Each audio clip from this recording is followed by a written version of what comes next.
우리 지난주에 우리 교회 앞마당 앞에 큰 성탄 트리가 성탄절을 앞두고 세워졌는데, 오늘도 예배당 안에 우리 또 많은 분들이 수고해 주셔가지고 아름다운 성탄 트리가 세워졌습니다. 참 감사드리고요.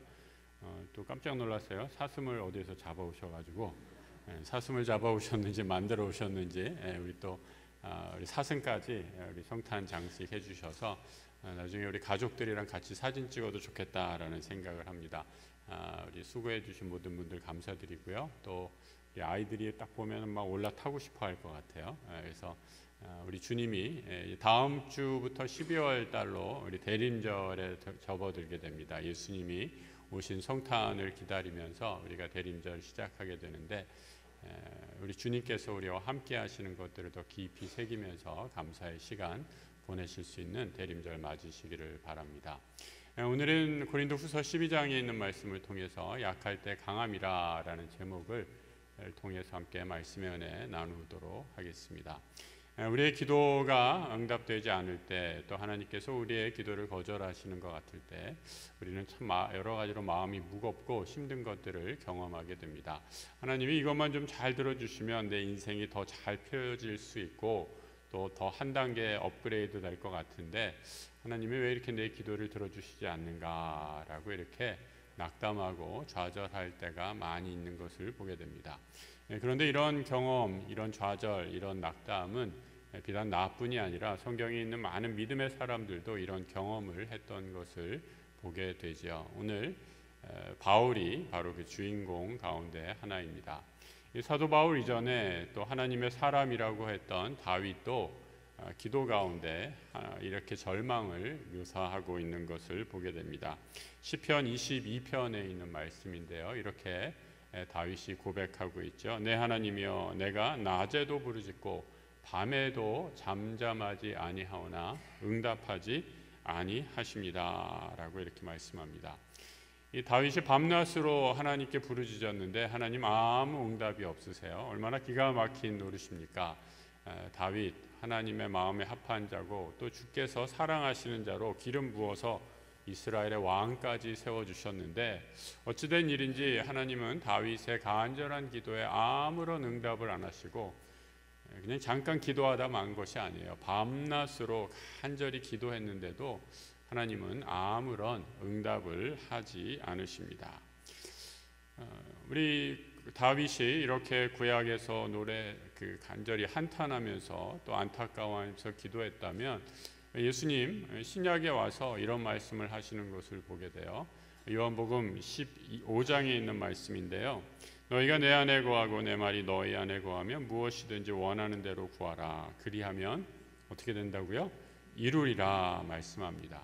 그러니까 여러분, 아까 구약에서 다윗은 하나님께 아무리 구해도 응답해 주시지 않는다라고 하면서 눈물 흘리며 기도했는데, 신약에서 예수님은 너희가 원하는 대로 다 구하라 그러면 이루신다라고 이렇게 말씀하고 계세요. 누구 말이 맞는 겁니까? 예수님 말이 맞는 것 같아요? 다윗 말이 맞는 것 같아요? 우리가 성경에서 상반되는 주장, 이런 구절을 읽게 되면 우리 마음이 참 힘들게 되죠. 신앙생활이라는 게 쉽지가 않구나. 그리고 여러 가지 내 생각과 다른 것들을 경험하게 되는 것을 보게 됩니다. 그런데 말씀을 우리가 조금 더 찬찬히 주의 깊게 읽어보면, 방금 우리가 읽었던 요한복음 15장의 말씀에 예수님께서 한 가지, 우리가 구하는 대로 다 이루어 주실 것이다 라고 말씀하면서 그 앞에 전제가 붙어 있는 것을 보게 됩니다. 어떠한 말씀이 전제가 붙어 있나요? 너희가 내 안에 거하고 내 말이 너희 안에 거할 때, 다시 말해서 예수님, 말씀이신 예수님과 내가 하나가 되고 연합할 때 우리 주님께서 우리의 기도를 들어주시고 응답해 주신다라고 이렇게 말씀하시는 거죠. 다시 말해서 우리의 기도가 하늘로 응답되지 못하는 것은 우리의 마음에, 우리의 뜻이 하나님의 뜻과 뭔가 이 초점이 맞지 않아서 어긋나 있기 때문에, 우리가 욕심으로 구하려고 잘못 구하기 때문에 우리 주님께서 우리의 기도를 들어주시지 않는 것이다 라고 이렇게 말씀하고 있는 것입니다. 우리는 육신을 가지고 이 땅을 살아가는 그런 존재들입니다. 그래서 하나님의 뜻을 다 헤아릴 수 없고 또 내 중심적으로 생각할 때가 일수입니다. 여러분, 운전을 하다 보면 사각지대라는 것이 나오죠. 백밀러, 사이드미러를 아무리 잘 봐도 갑자기 보이지 않는 곳에서 툭 튀어나오면 큰 사고를 당하게 되어 있습니다. 모든 것이 내가 보는 것이 기준인데 내가 보지 않는 어떤 곳에서 블라인드 사이트라고 하죠. 이런 블라인드 스팟이라고 하죠. 이런 사각지대가 생기게 되면 사고가 나기 마련입니다. 저는 이 영적으로도 우리에게 사각지대가 있지 않나라는 생각을 하게 돼요. 하나님 중심으로, 예수님 중심으로, 말씀 중심으로 우리에게 일어날 일들을 살피고 또 기도해야 하는데, 기도할 때조차도 내 중심으로 내가 원하는 것들만 하나님께 아뢰고 기도하고 있으니 여기에서도 영적인 사각지대가 생기는 거죠. 그러니까 신앙생활에 늘 기쁨과 감사가 없고 불평과 원망이 가득 차는 것은 아닌가 한번 스스로 진단해 봅니다. 말씀을 하신 주님, 오늘 사도 바울도 기도하면서 자신의 기도가 응답되지 않는 것을 경험하는 것을 보게 되지요. 우리 사도 바울이 간절한 기도를 오늘 말씀을 통해서 3번씩 기도했다라고 이렇게 말씀합니다. 사역을 하다가 자신이 육체의 가시를 경험하게 됩니다. 그리고 이 육체의 가시, 이것은 사탄의 사자라고까지 말하고 있어요. 이것만 없으면, 사탄이 방해하지만 않으면 내가 훨씬 더 하나님의 일을 잘할 수 있을 것 같은데, 이 사탄의 사자가 내게 딱 그 육체의 가시를 꽂아 주어서 하나님 일을 하는데 지극히 방해가 됩니다. 하나님, 이것을 좀 고쳐주세요 라고 간절히 기도합니다. 여러분, 바울의 기도는 굉장히 명분이 있는 것 같지 않아요? 내가 지금 하나님의 일을 하는데 우리 주님이 이것만 제해 주시면, 이 문제만 해결해 주시면 하나님 일을 더 잘할 수 있으니 우리 주님 입장에서, 하나님 편에서 당연히 들어주셔도 되는 것 아닙니까? 그런데 어떻게 된 일인지 하나님은 아무런 응답을 안 하십니다. 첫 번째 기도하도 침묵하시고, 두 번째 기도에도 아무런 응답을 안 하시고, 세 번째 기도했더니 하나님께서 바울의 음성 가운데 이렇게 말씀해 주십니다. 내 은혜가 내게 이미 족하다라고 말씀합니다. 무슨 뜻이에요? 너는 이제 나에게 받은 은혜 다 받았어. 됐어. 내가 너의 기도, 그 가시 안 들어주겠다라고 이렇게 말씀하시는 것입니다. 이 젊은 사람들 표현으로 3번이나 간절히 기도했는데 까인 거예요. 그죠? 얼마나 마음에 실망이 크겠습니까? 바울의 이 고통이 무엇이었는가 여러 가지로 추측을 하는데요. 여러 가지 육체적인 질병 가운데 아마 이 정신적인 혹은 육체적인 그런 발작 증세였을 것이다라고 이렇게 얘기하는 사람들도 있고요. 눈의 병이었을 것이다라고 이렇게 얘기하는 학자들도 있습니다. 아무튼 바울 스스로도 부끄러워할 정도로 이 육체의 가시, 그의 사역에 큰 지장이 있었던 것만은 분명합니다. 그래서 간절히 이렇게 기도했는데도 우리 주님은 그의 기도를 들어주시지 않는 것을 보게 됩니다. 여러분, 예수님께서 겟세마네 동산에서 간절히 기도하시죠. 그런데 예수님조차도 하나님으로부터 기도가 거절되는 것을 경험하는 것을 보게 되지요. 우리 주님이 어떻게 기도하십니까? 누가복음 22장에서 41절에 이렇게 말하죠. 아버지여, 만일 아버지의 뜻이거든 이 잔을 내게서 옮기시옵소서라고 이렇게 간절히 기도하십니다. 십자가의 길, 나로서도 내가 하나님의 아들로 이 땅에 와 말씀이 육신이 되어 이 길을 걸어가고 있지만, 육신을 입은 나로서도 이 길은, 십자가의 길은 너무나 고난스러운, 고통스러운 길입니다. 이 잔은 좀 피하게 해주십시오 라고 주님 앞에, 하나님 앞에 기도하는 것을 보게 됩니다. 우리 주님은 자신의 힘을 사용하여서 천군 천사들까지도 동원해서 로마 군대를 물리칠 수 있는 그런 권능의 하나님의 아들이십니다. 하지만 주님은 자신의 힘을 사용하시지 않고 겸손히 하나님의 뜻이 어디 있는지를 구하면서 이 잔을 내게서 옮기시옵소서라고 이렇게 기도하는 것을 보게 되죠. 여러분, 내가 원하는 것 하나님 앞에 얼마든지 담대하게 구하십시오. 그리고 우리의 원하는 것을 하나님 듣기를 좋아하시고 즐겨하시고 또 우리의 소원을 들어주시는 좋으신 하나님이십니다. 그런데 우리의 기도가 여기서만 멈춘다면 우리의 기도는 하나님 앞에 응답받지 못한 기도를 통해서 기도할 때마다 스트레스를 받고 오히려 짜증이 나고 하나님이 왜 내 기도를 들어주시지 않나 절망으로 가득 차게 될지도 모를 일입니다. 우리 주님은 겟세마네 동산에서 이 잔을 내게서 지나가게 해주십시오 간절히 기도한 후에 한마디 더 덧붙이는 것을 보게 되죠. 주님이 뭐라고 기도하십니까? 22장 42절인데요. 그러나 그 다음 같이 한번 읽어볼까요? 내 원대로 마시옵고 아버지의 원대로 되기를 원하나이다. 주님의 기도, 겟세마네 기도를 통해서 기도의 본질을 우리에게 주님은 잘 가르쳐 주시고 계십니다. 기도는 내가 원하는 것을 하나님 앞에 얼마든지 아뢰 수 있는 하늘의 통로입니다. 축복입니다. 하지만 이 기도가 여기서만 머무는 것이 아니라 이 기도를 통해 하나님께서 우리에게 원하시는 것, 하나님의 음성을 듣는 것, 이것이 더 기도의 본질적인 모습임을 오늘 말씀을 통해서 확인하게 됩니다.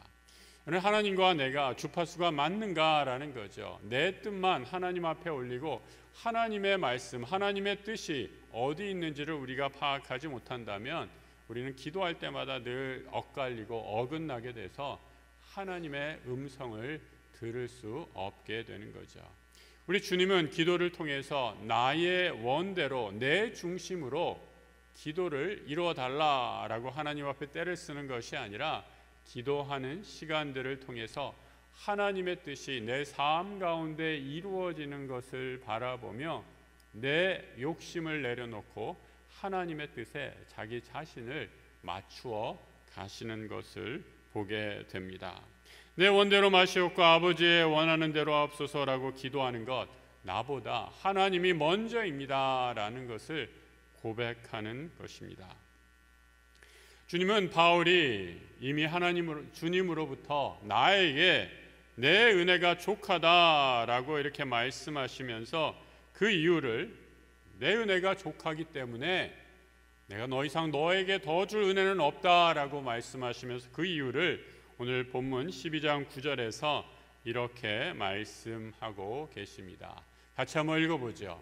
이는 내 능력이 약한 데서 온전하여 짐이라. 그럼 내 능력 바로 주님의 능력입니다. 우리의 주님의 능력 우리가 언제 경험할 수 있는가? 내가 연약할 때, 내가 힘이 없을 때, 내가 아무에게도 도움을 받지 못하는 그 바닥에서 우리는 주님의 은혜를 경험하며 그 가운데 하나님이 나와 함께 하시는 것을 경험하게 됩니다. 내가 연약함 가운데 있을 때 오직 예수의 이름만이 드러날 때에 약할 때에 기뻐하고 감사할 수 있다라는 겁니다. 이틀 전에 제가 노회에서 회의를 마치고 이렇게 교회로 다시 복귀하는 중이었습니다. 신호등이 바뀌어서 정차하고 있는데 갑자기 뒤에서 차가 저에게 돌진을 해와서 뒤에서 세게 아주 받쳤습니다. 그래가지고 그 차가 많이 좀 이렇게 망가졌는데요. 그 보험회사에서 직원이 와가지고 이렇게 수습을 하시면서 아이고 이거 손님 이거 뭐 조금만 더 세게 받으셨으면 에어백 터질 뻔했네요. 뭐 괜찮으세요?라고 이렇게 물어봤습니다. 그래서 제가 그때 아주 짧은 순간이었는데 이렇게 경험을 하면서 두 가지를 느꼈어요. 첫 번째는 내가 아무리 운전을 조심스럽게 잘해도 뒤에서 받으면 아무 할 수 없구나라는 것을 느꼈어요. 그리고 그 목사라고 여러분 뒷차 뭐 이렇게 막 사고도 피해가는 게 결코 아니에요. 그리고 두 번째 또 하나 느낀 거는 이번 주 본문이 약할 때 강함인데 주님께서 그것을 깨닫게 하시려고 저를 약하게 하시는구나. 그래서 다음부터는 이 본문 제목도 더 기도하면서 정해야겠다라는 그런 생각을 했습니다. 하나님이 정말 저를 약하게 하시면서 평소에 아무렇지도 않게 했던 것, 뭐 이렇게 말씀을 준비하고 또 타이프를 치고 또 여러 가지 일상의 일을 하는데 아무런 어려움이 없었는데 한 이틀 정도 병원에 있으면서 참 어려움들을 겪으면서 하나님께서 저에게 이 약할 때 주님의 은혜를 더 크게 느끼게 해주셔서 얼마나 감사한 시간이었는지 모릅니다. 세상 사람들은 힘을 좋아하죠. 여러분 힘 없는 것보다 힘 있는 게 좋지 않으세요? 그죠?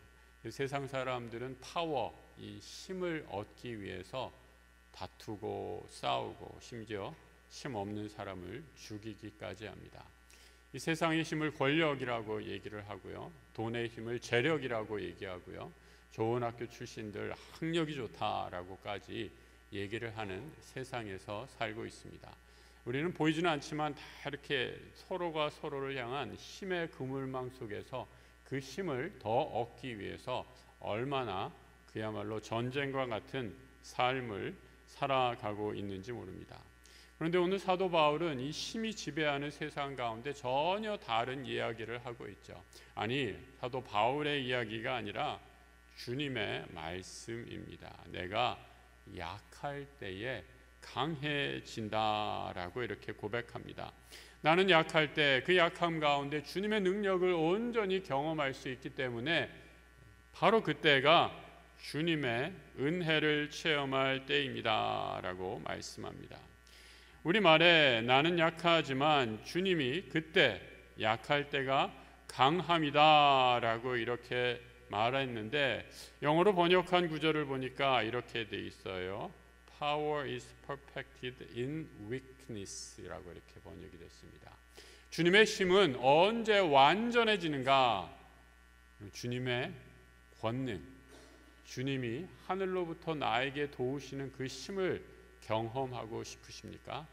내가 약할 때, 내가 한없이 연약할 때 주님이 나를 도우시는 하늘의 능력을 체험하게 된다라고 이렇게 바울은 고백하고 있습니다. 내 힘이 아니라 예수의 힘으로 나는 이 세상을 능히 승리하고도 남을 은혜를 누리게 되는 것입니다.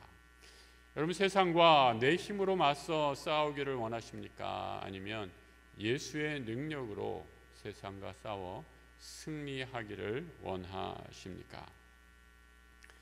내 힘이 아니라 주님의 능력으로 우리가 세상과 맞서 싸워 승리하게 될 때 우리는 더 겸손하게 되고 더 하나님의 은혜를 체험하게 됩니다. 그럼 겸손, 영어로 humility 이렇게 표현을 하는데 참 좋은 말인데, 우리 사회에서 또 우리 정말 약육강식의 사회 속에서 각자도생 여러 가지로 표현하는 이런 살벌한 세상에서 이 겸손하면 조금 좀 힘이 없고 능력이 모자란 그런 사람들처럼 잘못 오해되는 것이 이 단어가 가지는 너무나 좋은 단어인데 부정적인 의미가 아닌가 생각합니다. 그런데 이 겸손, humility라는 영어 단어는 라틴어 후무스에서 온 단어입니다. 후무스는 흙이라는 뜻을 갖고 있어요. 여러분, 흙을 한번 생각해 보십시오. 요즘에 우리는 다 그냥 아스팔트로 땅을 다 덮어놔서 흙의 소중함을 알지 못하죠. 우리가 이동안 자라오면서 지금까지 흙을 밟고 살아왔습니다. 그런데 우리는 흙에 대해서 단 한 번도 고마움을 느끼지 못했죠. 흙이 없으면 살아갈 수 없는 그런 존재들인데도 우리는 흙의 고마움을 잊고 살아왔습니다. 늘 밟고 다니기만 했습니다. 또 쓸모없는 쓰레기를 버리는 장소로도 바로 이 흙 위에 버리게 되죠. 그런데 이 흙은 마치 어머니의 품처럼 모든 것을 다 받아내고 그것에서 새로운 생명을 창조해내는 능력을 지니고 있습니다. 이것이 바로 겸손의 힘이라고 말씀드릴 수 있죠. 사도 바울은 그의 연약한 가운데 노라고 말씀하시는 것에서 주님의 마음을, 주님의 능력을 배우게 됩니다. 내가 연약할 때 바로 그때가 주님이 나를 도우시는 가장 좋은 은혜의 때임을 알고 오히려 감사하고 주님께 내 은혜가 온전히 이를 통해 주님의 능력을 경험하게 됩니다. 찬양하고 있는 것을 보게 됩니다. 오늘 예배에 나오신 우리 성도님들, 여러분은 오늘 어떠한 마음으로 예배 드리고 계십니까? 내 삶에서 내게 없는 그 결핍 한번 생각해 보시기 바랍니다. 이것만 있으면 내 삶이 정말 탄탄대로요, 내 인생에 볕이 들 것 같은데 우리 주님이 왜 이것을 허락해 주지 않으실까라고 하면서 한숨 짓고 원망하고 또 하나님께 불평했던 것은 없으십니까? 그런데 여러분 한번 생각해 보십시오. 만약에 그것을 하나님이 그냥 주셨다면 제 생각엔 이 자리에 한 얼마 남지 않아 있으리라 생각합니다. 여러분, 하나님께서 우리가 가장 원하는 내 욕심대로 우리의 기도를 채워주신 것이 아니라 오히려 내가 연약할 때, 내가 부족할 때 하나님의 은혜를 깨닫게 해주셔서 오늘 사도 바울에게 말씀하신 것처럼 내 은혜가 이미 너에게 족하다 말씀하신 그 말씀을 우리에게도 허락해 주셔서 오늘 우리는 이 자리에 나와 예배하는 줄 믿습니다. 사랑하는 성도 여러분, 나에게 꼭 필요한 것, 이것만 주시면 안 돼요 라고 하나님께 기도했는데도 응답하지 못하셔서 마음이 무거우십니까? 하지만 그 결핍을 통해 우리는 내가 연약할 때 나를 지키시고 나와 함께 하시고 나에게 주님의 능력을 체험케 하시는 하나님의 놀라운 은혜를 고백하고 감사와 찬양, 영광을 돌리게 됩니다. 이 말씀이 우리를 더욱 겸손하게 하셔서 오직 주님의 능력으로 이 땅을 살아갈 수 있는 새 힘을 허락해 주시기 때문입니다. 내 은혜가 내게 이미 족합니다. 이 귀한 믿음의 고백이 다른 사람의 고백이 아니라 오늘 주 앞에 나와 예배하는 우리 모두의 고백이 되기를 우리 주님의 이름으로 축복합니다. 오늘 하나님이 주신 말씀 고린도후서 12장 9절의 말씀 우리 같이 한번 읽고 우리 찬양하고 기도하고 오도록 하겠습니다.